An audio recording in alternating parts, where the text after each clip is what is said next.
Здравейте, приятели! В днешното видео ще направя подробно ревю на моят фризийски жербец, който официално вече се казва Фрикс. За първ път снимам на светкавица, може би забелязвате. Да.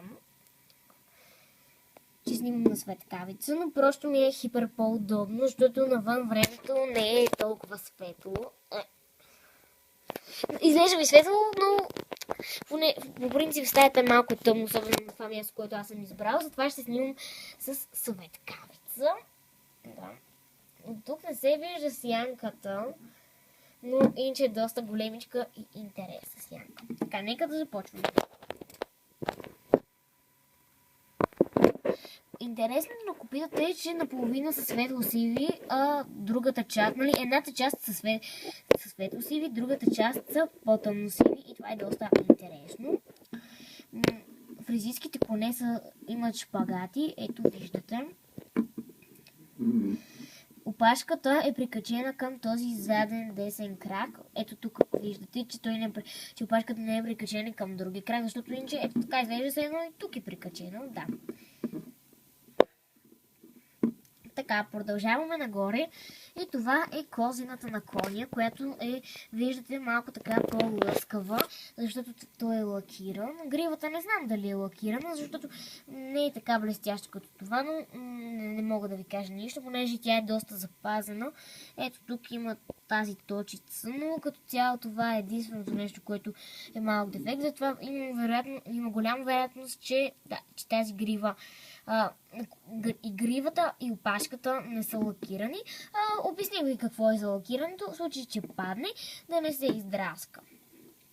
По етикетата разбрах аз и вие, защото вие не сте го видяли, но разбрахме, че че попада в ръцете на много хора, но виждате запазен само това тук.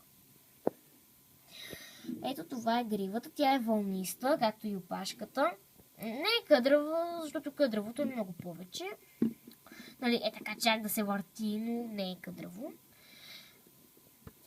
Предполагам, че е вълнисто. От другата страна няма грива. Ето тук има кичурчета, до които сега ще стигнем.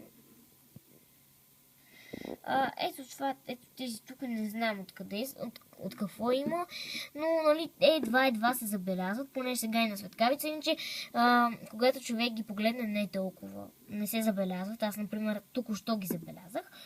Относно за нокъде ми, ударих го и нещо е паднал лак.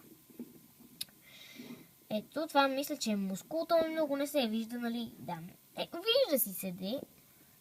Ето тук малко остана от лепилото, но ще го почистя след малко. Но сега в клипа няма да го чистя.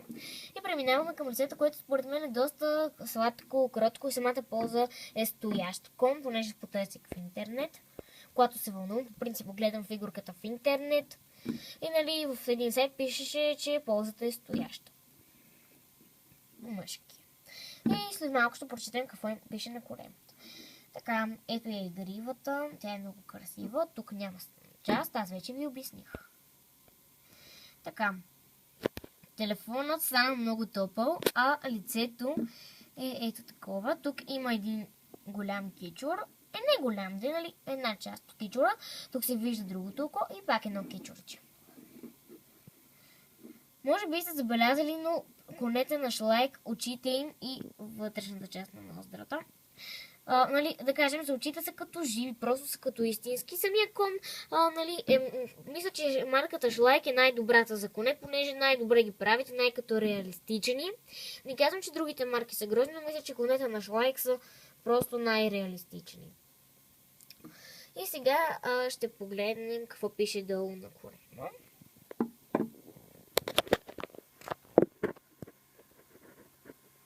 Така.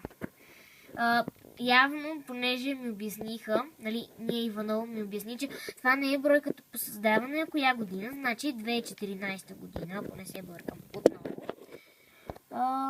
Да, това е знакът, че фигурката е маркова. Ето този знак тук. Ето тук има едно като часовниче, ето това. То много не се забелязва, понеже такова светлината малко. Да. Не знам за какво служи. Ето мъжки и най-долу пише Made in Tunisia. Превода е Тунис, мисля. И да, превежда се. Така се превижда. Тя е малка, но много красива, колкото видях от снимки. Не съм ходила там, че аз допреди няколко месеца разбрах, че съществува. И да, между другото, съжалявам, че не мога да ви покажа неговия етикет. Просто той е в конюшната.